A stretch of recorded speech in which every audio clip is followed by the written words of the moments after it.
No verão de 2005, observadores sobrevoaram o olho do furacão Katrina, a tempestade mais destrutiva e mortífera ocorrida nos Estados Unidos. 294 quilômetros por hora. Sob uma parede de nuvens de quase 18 quilômetros de altura, ondas de tempestade, chuva e ventos dizimaram New Orleans e a costa do Golfo.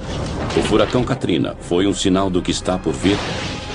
Muitos afirmam que condições climáticas violentas como esta assolarão o planeta com muito mais frequência no futuro.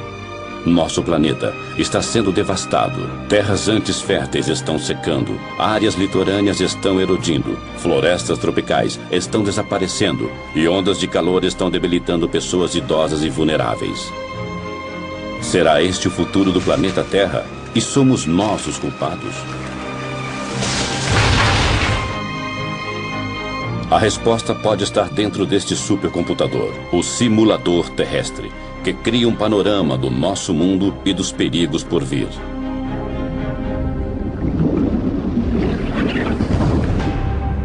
Terra 2100, a Terra em 100 anos. Começa a surgir um mundo onde o aumento das temperaturas cria uma série de problemas. Tempestades violentas, poluição e inundações litorâneas. De acordo com a análise dos cientistas, mais problemas estão por vir. Em 2100, o planeta Terra será um lugar bem diferente, a menos que nós comecemos a proteger nosso futuro.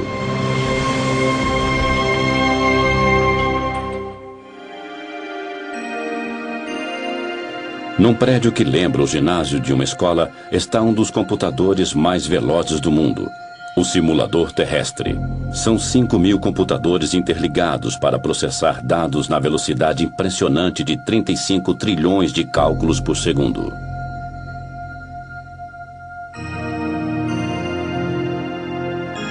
O supercomputador prevê padrões do clima e das condições climáticas.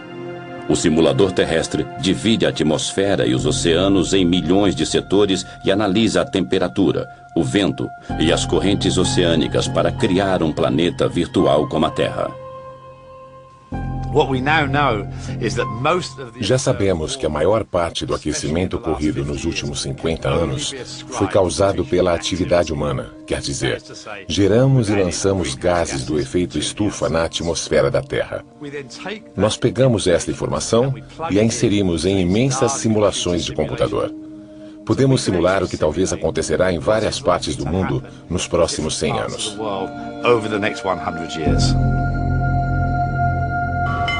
O simulador terrestre previu um desastre natural no litoral do Brasil. Isso demonstrou o poder do supercomputador. Em agosto de 2004, ele previu a passagem do primeiro furacão no litoral brasileiro. Quando a tempestade surgiu, os cientistas ficaram impressionados. Nunca um furacão tinha sido visto tão ao sul, 2.880 quilômetros abaixo do Equador. Fiquei surpreso, na verdade posso usar esse termo. Não temos experiência sobre isso, é um fenômeno que acontece nos trópicos, né? Então, realmente nós estranhamos muito o que estava acontecendo. No Centro de Voos Espaciais Goddard, os cientistas também rastreiam formações climáticas anormais. Nós duvidamos no começo, mas com o passar das horas ficou evidente. Aquilo era mesmo um furacão. Todas as provas que vimos de vários satélites nos 2 dias seguintes indicaram de forma cada vez mais convincente. Um furacão categoria F1 ia atingir o litoral do Brasil. Nunca um furacão havia surgido tão ao sul. As simulações mostram que estamos criando condições que às vezes provocarão furacões em locais onde eles nunca surgiram. O furacão, também chamado de ciclone e tufão, forma-se geralmente numa área em torno do Equador e se desloca para latitudes mais altas. Não havia registro de furacões ao sul do Atlântico. Além disso, essa área de baixa pressão formou-se não nos trópicos, mas numa zona temperada. A tempestade foi batizada de Furacão Catarina. Ela matou 11 pessoas e destruiu e danificou milhares de casas. As famílias ainda relembram as vítimas do primeiro furacão do país.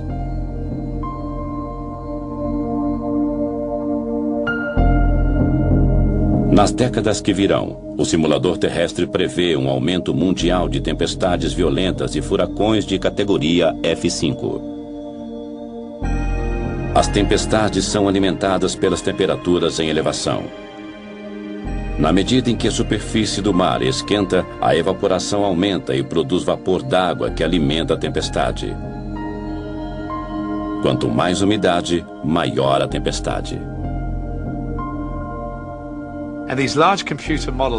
Estes computadores imensos simulam a intensidade dessas tempestades violentas que surgirão com muito mais frequência. Uma simulação de computador mostra 2 tufões seguindo para o Japão em 2096. Parece que os dois atingirão o litoral japonês, mas no último instante um deles desvia para o norte. O outro se choca contra a ilha de Shikoku com o mesmo impacto do furacão Katrina. A tempestade traria quantidades imensas de chuva, 60 centímetros em 48 horas. Uma combinação de ondas de tempestade e o transbordamento de rios inundariam as ruas da cidade e áreas vizinhas.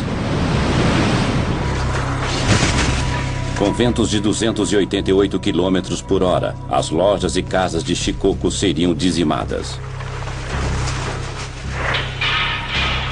Árvores imensas seriam arrancadas do chão durante o ataque impiedoso do tufão. Ninguém sairia ileso do bombardeio do tufão de categoria 5.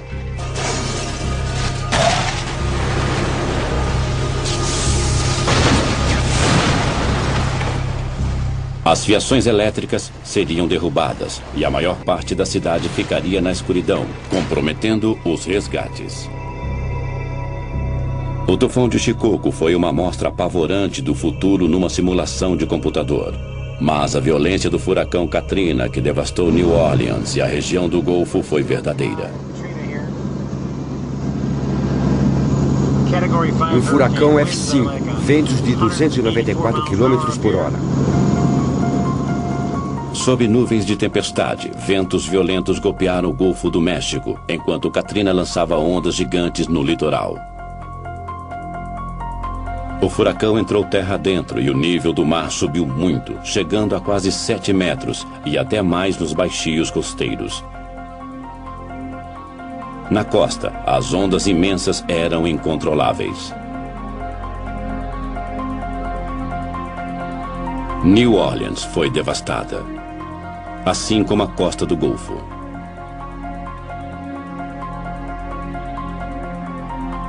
O furacão Katrina lançou uma trilha de destruição até onde os olhos podiam alcançar. Foi o pior desastre natural da história dos Estados Unidos. O Katrina deixou para trás milhares de sonhos destruídos. Foram quilômetros e quilômetros de destruição sem fim. Marie Fernandes relembra a destruição de sua casa. Foi uma onda gigante. Tudo foi destruído por aquela onda. Janelas, portas, tudo. Ela rugia como um monstro. Tinha água por toda parte e tudo começou a boiar. A tempestade e suas ondas mataram quase 2.000 pessoas. E uma área quase do tamanho do Reino Unido foi declarada zona de devastação. Para crianças e adultos, foi um teste de fé. Temos que começar de novo. É difícil, mas pelo menos acabou. A destruição foi mais grave em Biloxi, Mississippi. Os destroços retorcidos são testemunhas do poder devastador do Katrina. Fotos aéreas de uma ponte mostram o antes e o depois do furacão. As ondas destruíram casas a quase 2 quilômetros de distância da costa. Quando voltou ao local, Beth Matter ficou desolada. Você trabalha a vida toda e acha que está tranquilo, aposentado, mas ver o vento levar tudo...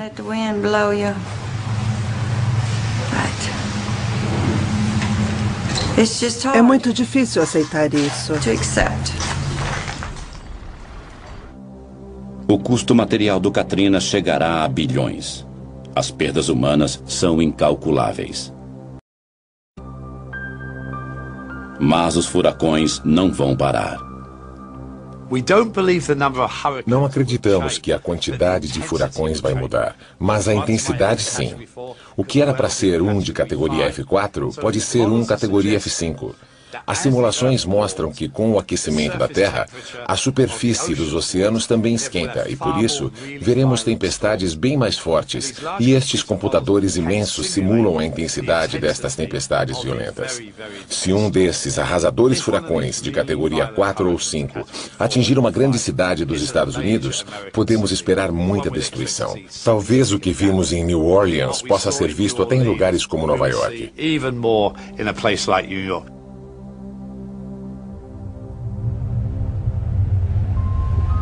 Autoridades federais e municipais analisam o poder de destruição de um furacão de categoria 5 e a tempestade que o acompanharia se chegassem a Nova York.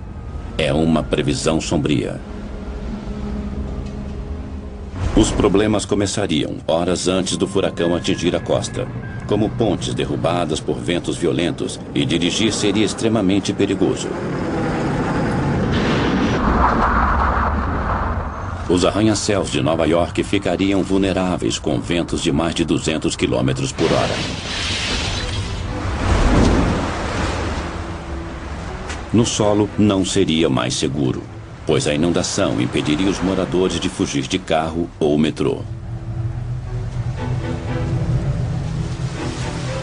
Ondas de tempestade de 9 metros assolariam a cidade e invadiriam as ruas do centro e o sistema de túneis do metrô de Nova York.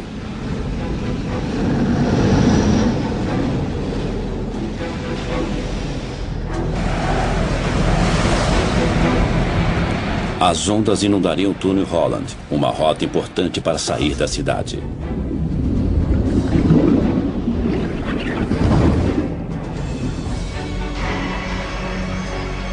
Os aeroportos seriam fechados e Wall Street também. Nova York poderia ficar isolada do mundo e seus sistemas econômicos e financeiros ficariam paralisados. É o cenário de um pesadelo e os estragos seriam sentidos em todo o mundo. As autoridades governamentais esperam contar com o espírito corajoso dos nova-iorquinos. Depois de 11 de setembro, havia muita gente disposta a ajudar a cidade numa hora difícil. Talvez aconteça o mesmo com a passagem de um furacão. Faz quase 70 anos que Nova York foi atingida por um furacão. As previsões são de tempestades ainda mais violentas.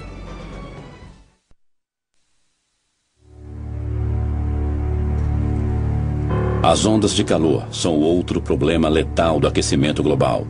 Desde a Revolução Industrial, o dióxido de carbono aumenta velozmente. As temperaturas globais subiram cerca de 9 graus e a previsão é de que esquente ainda mais. Nos próximos 100 anos, no ano 2100, a Terra aquecerá de 1,4 graus até 5,8 graus Celsius. A temperatura poderia subir acima de 50 graus.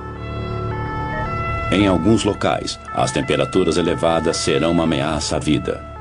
Em agosto de 2003, Paris sofreu com uma intensa e mortífera onda de calor. 10 dias de calor escaldante com temperaturas de mais de 35 graus Celsius.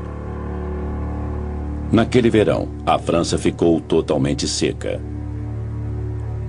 E em agosto, a zona quente de alta pressão que fica normalmente sobre o norte da África deslocou-se e assolou toda a França e grande parte da Europa. O calor permaneceu no continente por mais de 10 dias.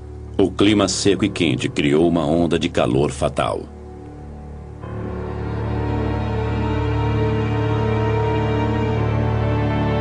Os serviços de emergência ficaram sobrecarregados e não conseguiam atender o aumento repentino de pacientes idosos e desidratados.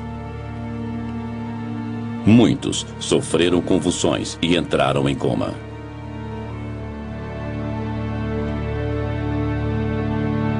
Surchargé, étouffé, j'imagine. O hospital ficou sobrecarregado. A pressão era inacreditável. Não sabíamos contra o que estávamos lutando. Os pacientes morriam sem parar. Era um campo de batalha. Quando o corpo desidrata, ele deixa de suar e a temperatura corporal aumenta rapidamente. As células cerebrais e cardíacas são destruídas e isso pode causar a morte. A falta de ar-condicionado era um problema grave. A temperatura não subia apenas durante o dia, subia à noite também. E se você não tivesse ar-condicionado, o corpo não conseguia esfriar à noite. Por isso, muitas pessoas morreram.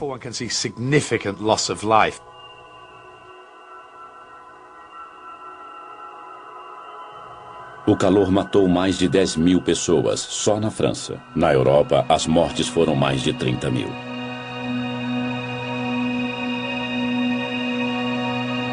O simulador terrestre prevê um aumento global nas mortes causadas pelo calor nas décadas futuras. As zonas vermelhas mostram as áreas de maior risco.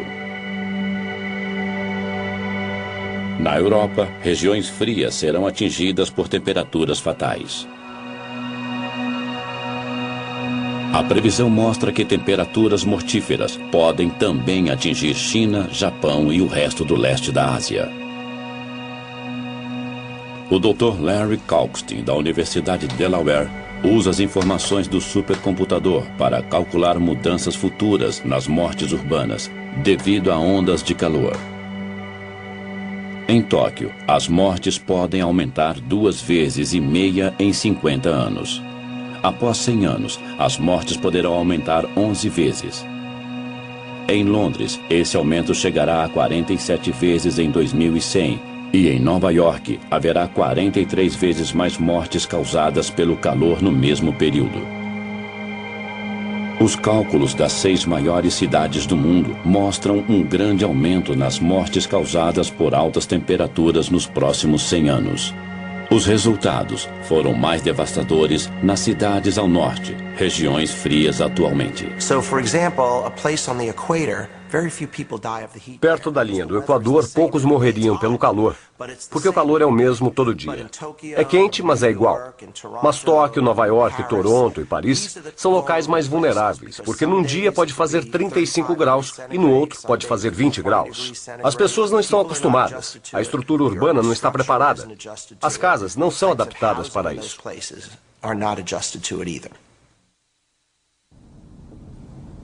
Nos Estados Unidos, as autoridades lutam para enfrentar as temperaturas mortíferas.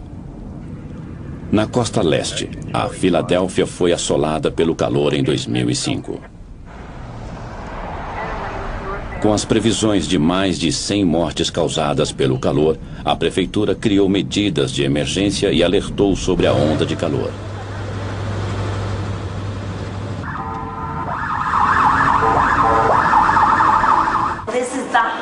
É o dia mais quente do ano que, com a alta umidade, produzem uma combinação perigosa. Eu sou Lori.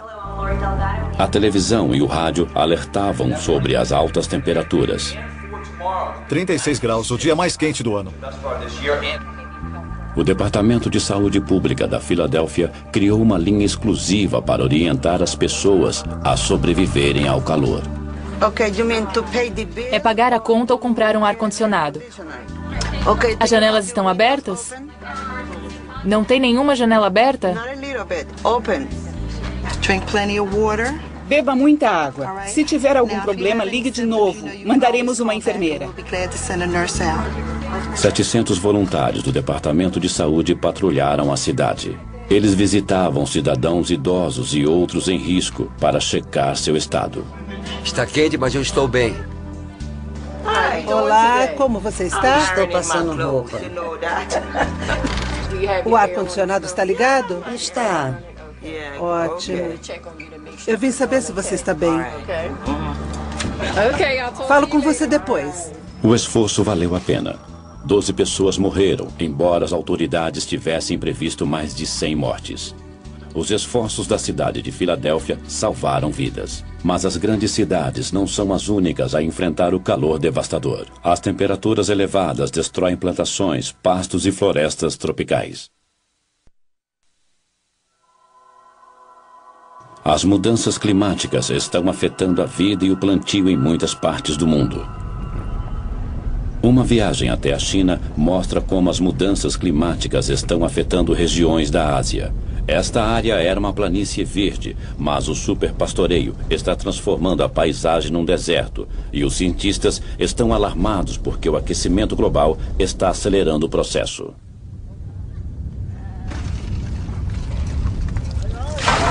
Os aldeões estão sempre criando gado com os pastos da região. Agora os pastos estão morrendo e o deserto está aumentando. Tem uma casa soterrada aqui. Aqui era um cercado de ovelhas. Esse estilo de vida está mais ameaçado a cada ano com o avanço dos desertos, que soterram casas e localidades essenciais para eles. Só levou 7, 8 anos para ficar assim. Essa parede está bloqueando a areia. Não posso usar o lugar, mas não posso demoli-lo. A combinação do mau uso da terra e de um mundo cada vez mais seco e quente são um desastre para os moradores daqui. As perdas aumentam. A terra fica mais árida, fica infértil. As pessoas saem do campo para cidades que já estão com problemas de superpopulação. Não são só os pastos que estão morrendo. Do outro lado do mundo, as florestas tropicais brasileiras estão desaparecendo. A água e a vegetação interagem para formar o ecossistema rico da floresta amazônica. Atravessando a floresta está o maior rio do mundo em volume de água, o Rio Amazonas. Em agosto e outubro de 2005, houve uma estação de seca recorde e o mundo viu uma amostra de como o Rio Amazonas pode ficar daqui a 100 anos. Este curso d'água poderoso que atinge quase 10 quilômetros de largura em alguns trechos literalmente secou. O verde claro é grama. Ela cresceu no leito exposto do rio. Em alguns pontos, o nível da água caiu absurdamente, entre 5 e 10 metros.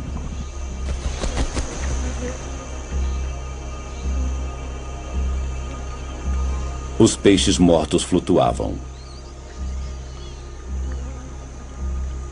Quando o nível da água desceu, a água restante não continha oxigênio suficiente para manter os peixes vivos.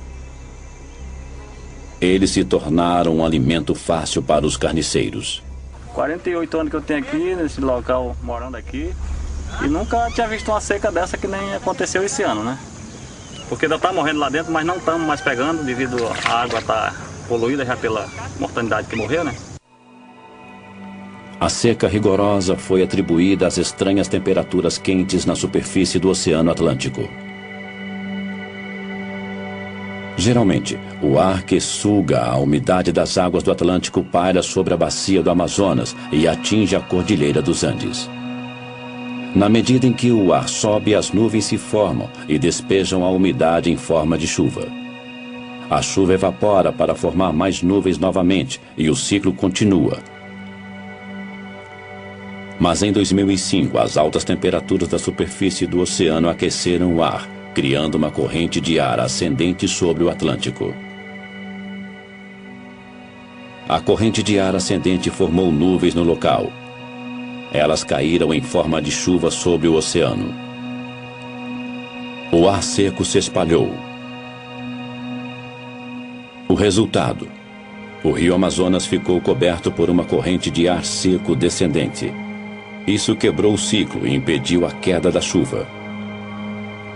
O simulador terrestre prevê que, com o aquecimento da Terra, as águas dos oceanos da América do Sul ficarão ainda mais quentes. A corrente de ar descendente de 2005 poderia se reproduzir sem parar, levando à aridez. A bacia do Amazonas secaria. Que efeito isso teria sobre a floresta tropical amazônica? O Dr. Peter Cox, do Conselho de Pesquisa Ambiental Natural na Grã-Bretanha, realizou uma simulação da floresta amazônica no ano de 2100.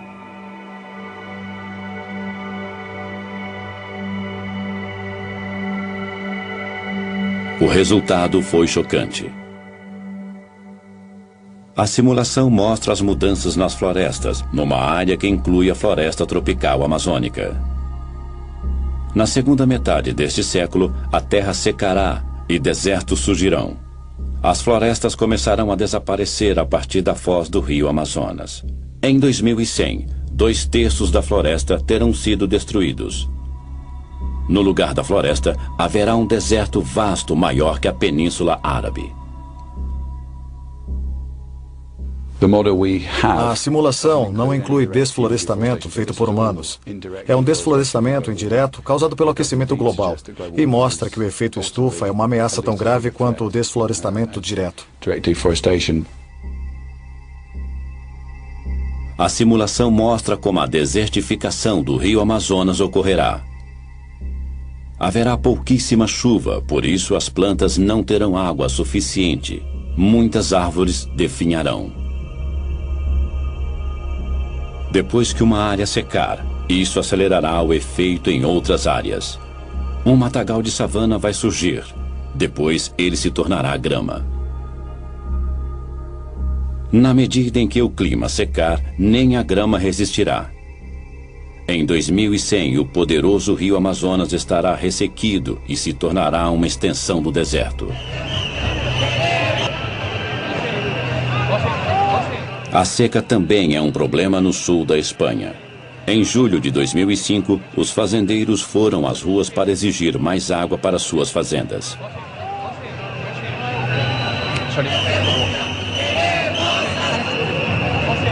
A queda de chuva em 2005 na Espanha diminuiu 50%, e a capital, Madrid, teve sua menor queda de chuva em 145 anos.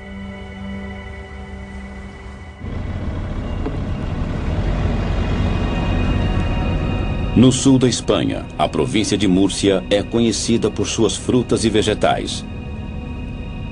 À primeira vista, este pomar de pêssegos parece verde.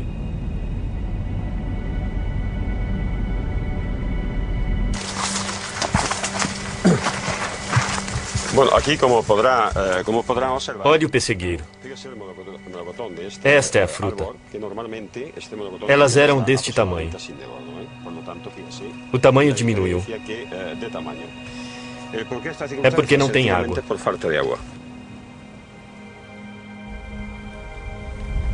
E não são só as frutas. A mesma seca histórica também foi um golpe duro para a produção de grãos. No cinturão de grãos da Espanha, a queda de chuvas foi apenas 1/3 da média.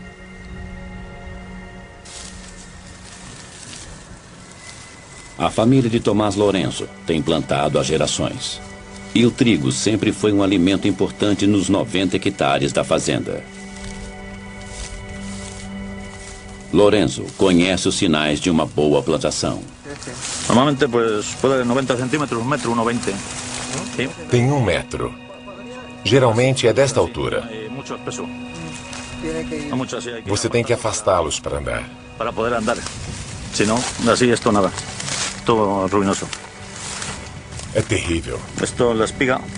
Não tem grãos dentro. Olhe, totalmente vazio. Nada. Esto não... Nada.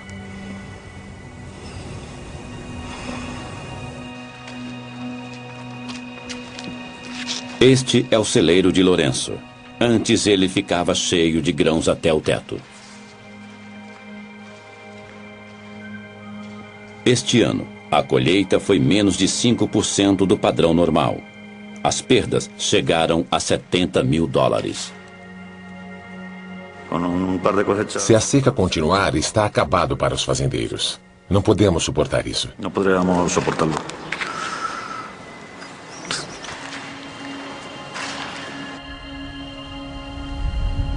A seca destruiu a colheita de grãos da Espanha em mais de 40%. O governo teve que apelar à União Europeia para uma ajuda de 8 milhões de toneladas de grãos. O que acontecerá com o clima da Espanha no futuro? O simulador terrestre prevê que em 100 anos as chuvas na Espanha diminuirão 10%. As temperaturas continuarão a subir e o solo se tornará cada vez mais seco. É provável que secas como a de 2005 ocorram sempre.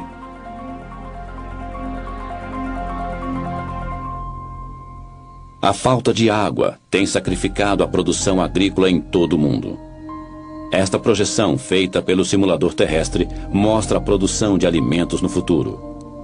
As áreas verdes mostram o aumento da produção de alimentos.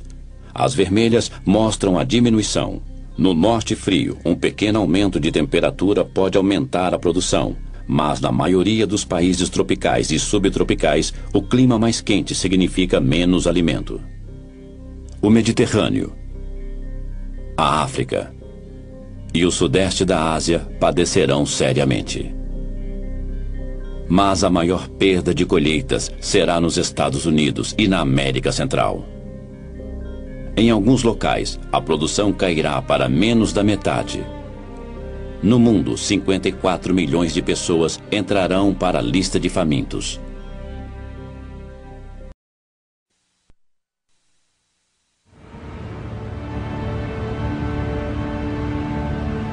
Em Kaohsiung, Taiwan, há uma guerra.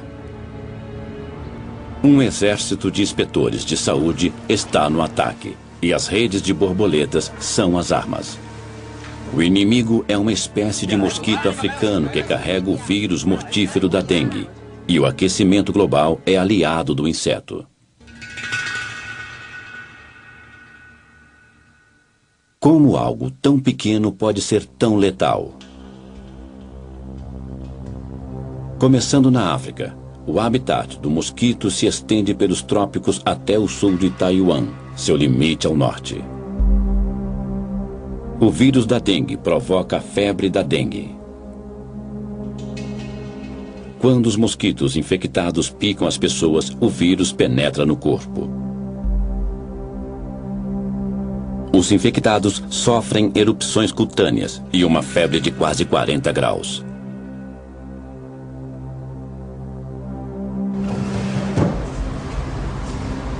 Yao Shaochen, morador de Kaohsiung, perdeu a esposa com a febre da dengue em 2002.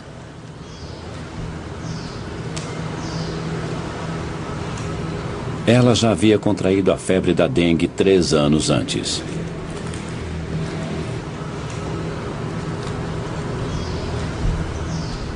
E morreu ao contrair a doença pela segunda vez.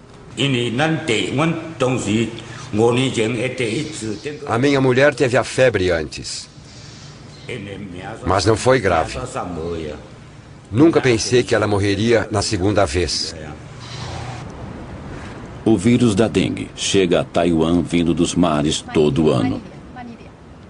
Mas quando a temperatura cai abaixo de 20 graus, o mosquito que carrega o vírus e todas suas larvas morrem. No inverno, o mosquito é exterminado. Mas agora, os hóspedes indesejáveis estão ficando por mais tempo. Historicamente, as temperaturas de inverno em Taiwan caem abaixo dos 20 graus e têm eliminado o vírus. Mas desde 1997, as temperaturas têm permanecido acima deste limite crucial, e o mosquito e o vírus letal que ele carrega sobrevivem o ano todo. As larvas do mosquito que carrega o vírus da dengue conseguiram sobreviver ao inverno de 2001 e 2002, causando uma epidemia.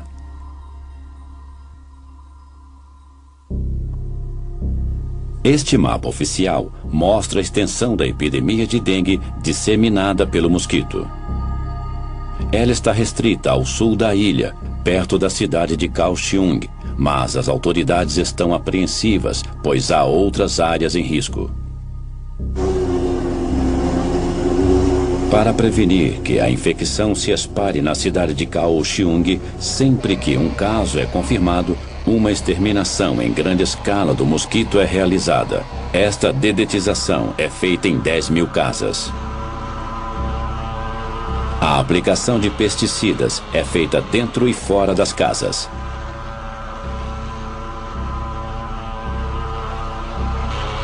A dedetização é um trabalho difícil, mas ela tem evitado a repetição da epidemia de 2002. Mas as autoridades de Taiwan temem que a febre da dengue possa um dia se espalhar por toda a ilha de Taiwan.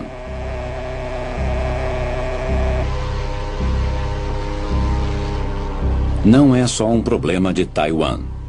O aquecimento global está criando novos locais de reprodução deste vírus. A dengue é uma doença grave. Metade da população do mundo estará em risco em 2080.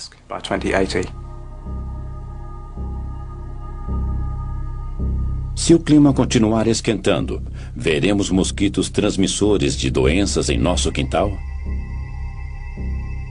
Podemos calcular a disseminação da febre da dengue e doenças similares monitorando as mudanças de temperaturas no mundo?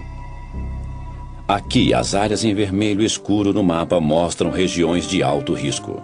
Em 2080, mais partes da África e Índia estarão em risco, assim como regiões ao sul dos Estados Unidos e Japão. Hoje, 2,5 bilhões de pessoas vivem em áreas de risco. Em 2080, o número ultrapassará os 5 bilhões.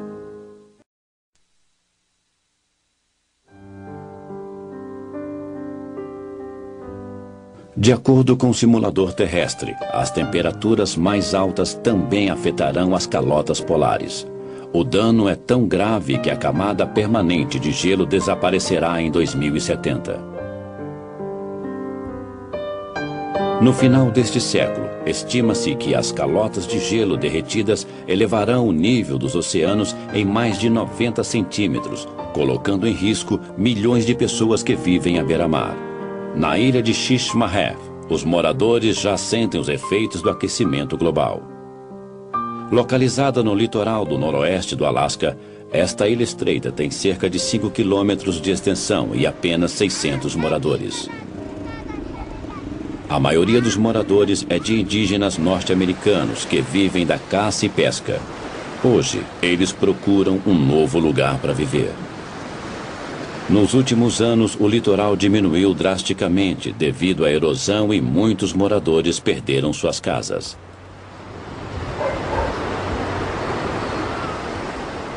Tony Weiwana é membro de um comitê que estuda o problema de realojamento dos moradores da ilha. Nos últimos 9 anos, ele tem acompanhado os danos da erosão litorânea.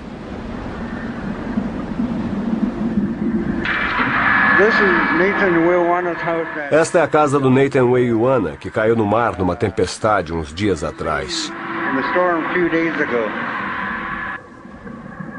O solo sob a casa foi devastado pelo mar. Depois que o solo congelado é exposto às ondas, a água o vai destruindo, e alguns dias depois, o solo derrete e a casa desaba. Uma fotografia aérea de 1995 mostra a localização da casa em vermelho antes de ser destruída. A ilha continua encolhendo, enquanto as terras são engolidas cada vez mais pelo oceano.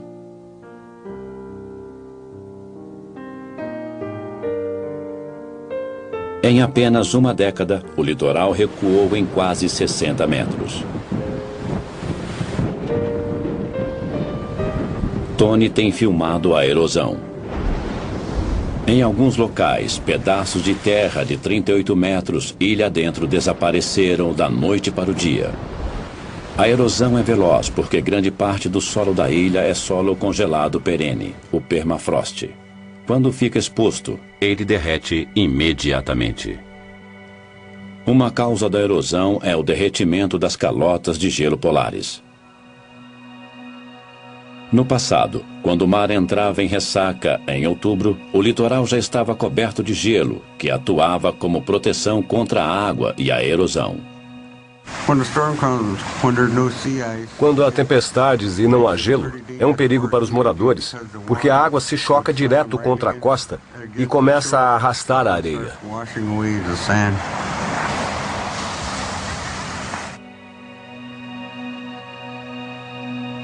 Os satélites e outros tipos de dados mostram que a camada de gelo de outubro diminuiu mais de 480 quilômetros ao norte nos últimos 30 anos.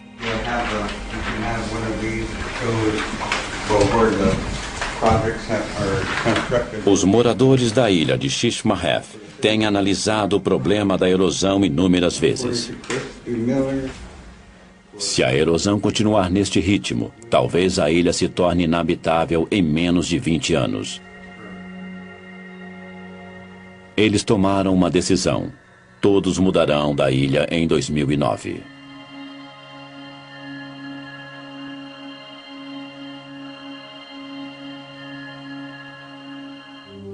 Eles não querem conflito com outras comunidades. Querem evitar isso a todo custo, mudando para outra cidade. Nunca os moradores tiveram que enfrentar uma provação dessas.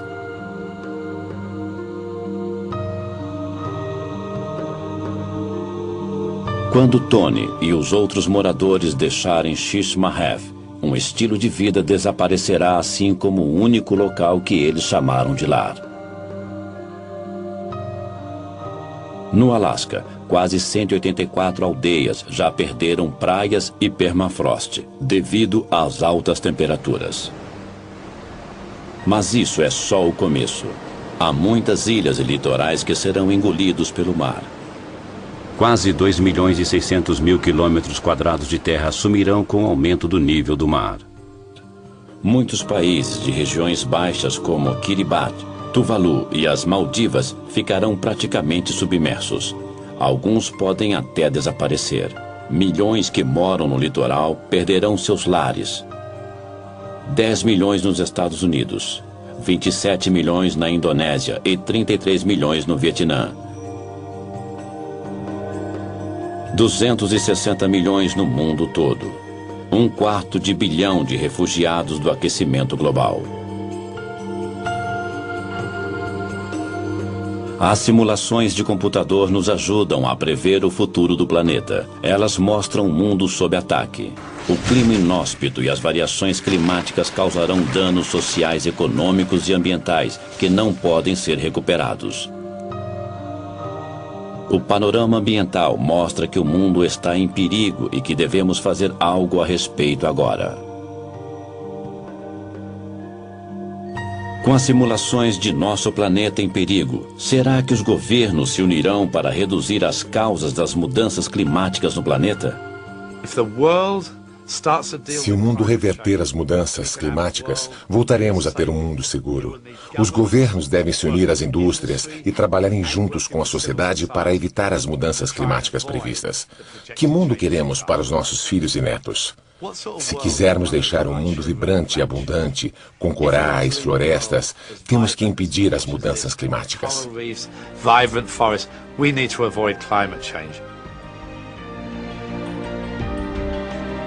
A raça humana tem a sabedoria para salvar o mundo? Enquanto o debate continua, as temperaturas continuam subindo, nos levando a um ponto onde não há mais volta.